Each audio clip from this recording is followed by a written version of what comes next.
এমপিদের অফিসের জন্য উপজেলা প্রতি বরাদ্দ ৬ লাখ টাকা।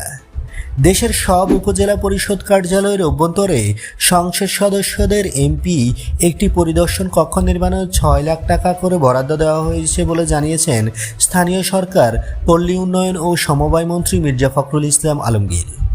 মঙ্গলবার ১৬ জুন ত্রয়োদশ জাতীয় সংসদের দ্বিতীয় ও প্রথম বাজেট অধিবেশনের অষ্টম দিন লিখিত প্রশ্নের জবাবে এ তথ্য জানান তিনি।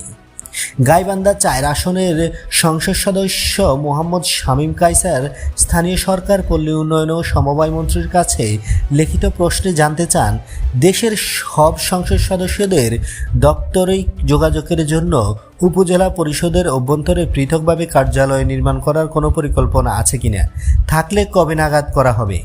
জবাবে মির্জা ফখরুল ইসলাম আলমগীর বলেন, দেশের সব উপজেলার সংসদ সদস্যদের সব ঊর্ধ্বতন কর্মকর্তাদের জন্য উপজেলা পরিষদের অভ্যন্তরে একটি পরিদর্শক কক্ষ নির্মাণের লক্ষ্যে স্থানীয় সরকার বিভাগ থেকে ইতোমধ্যে প্রতিটি উপজেলা পরিষদের অনুকূলে ৬ লাখ টাকা করে বরাদ্দ দেওয়া হয়েছে।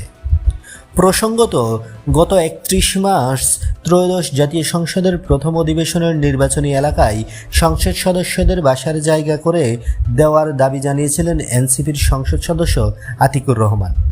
এরপর গত ২১ এপ্রিল স্থানীয় সরকার প্রতিমন্ত্রী মীর শাহে আলম সংসদে জানিয়েছিলেন, জাতীয় সংসদের সদস্যদের নিজ নির্বাচনী এলাকায় উপজেলা পরিষদে বসার জায়গা করে দিচ্ছে সরকার। বন্ধুরা, নিত্য নতুন এক্সক্লুসিভ খবরাখবর সবার আগে পেতে আমাদের ইউটিউব চ্যানেলটি সাবস্ক্রাইব করে পাশে থাকা বেল আইকনটি অন করে দেওয়ার অনুরোধ রইল।